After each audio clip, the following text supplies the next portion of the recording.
नमस्कार, मैं नाज़मीन खान और आप देख रहे हैं SPN 9 न्यूज। 22 जनवरी को राम लल्ला की प्राण प्रतिष्ठा को लेकर तमाम विपक्षी पार्टियों को न्योता दिया गया। न्योता तो दिया गया, लेकिन कई ऐसी विपक्षी पार्टियों के तहत नेताओं के बयान भी सामने आए जो सीधे सीधे तौर पर जाने से या तो इनकार करते हुए नजर आए या बातों को घुमा फिरा कर देखे गए, जिस कड़ी में अखिलेश यादव भी यहां पर नजर आते हैं। उत्तर प्रदेश से समाजवादी पार्टी के मुखिया अखिलेश यादव ने कहा कि उनकी जब मर्जी होगी तब वो राम मंदिर के उद्घाटन पर जाएंगे। उद्घाटन की बात ना करते हुए उनका कहना है कि उनकी जब मर्जी होगी वो भगवान के दर्शन कर सकते हैं। इस कड़ी में आम आदमी पार्टी के नेता सौरभ भारद्वाज ने भी यही बात कही कि किसी के बुलावे पर नहीं जाएंगे, अपनी मर्जी है, जब हमें भगवान बुलाएंगे तब दर्शन करने जाएंगे। ये कड़ी तो यहाँ पर देखी जाती है, लेकिन इस कड़ी में कांग्रेस पार्टी भी नजर आती है। कांग्रेस पार्टी के तमाम लोगों को न्योता पहुंचता है, लेकिन न्योते के बाद भी कांग्रेस पार्टी भारतीय जनता पार्टी पर हमलावर रहती है और हमलावर रहने के साथ साथ भारतीय जनता पार्टी को घेरती हुई नजर आती है कि सारी की सारी जो तमाम राम मंदिर उद्घाटन के दौरान छवि को सुधारने की बात होती है या पूरा क्रेडिट लेने की बात होती है, वो भारतीय जनता पार्टी ने लिया है।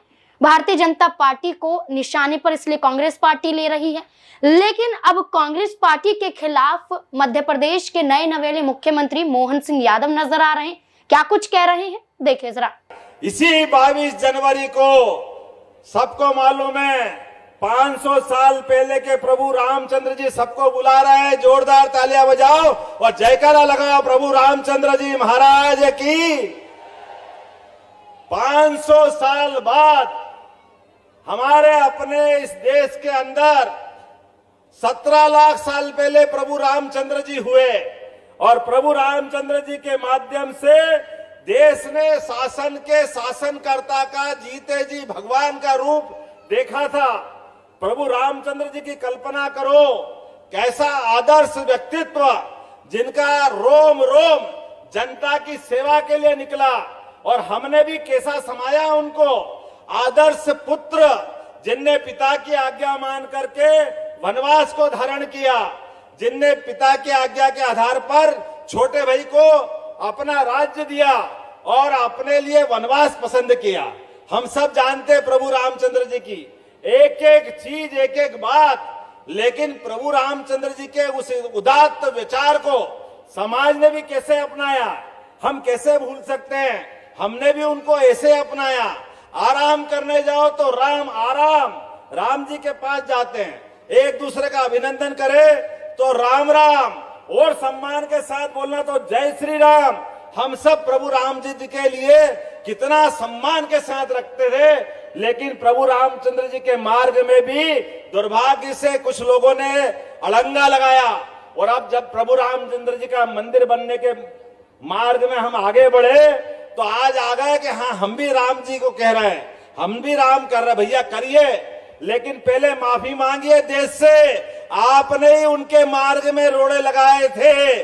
आपके ही पदाधिकारियों ने एफिडेविट दिया था कि रामचंद्र जी कहाँ पैदा हुए, क्या प्रमाण है, अयोध्या में वही स्थान है क्या। ये सारे पाप अगर किसी के माथे आते हैं तो विपक्षी दल हम सब समझ सकते हैं किसने अड़ंगे लगाए थे।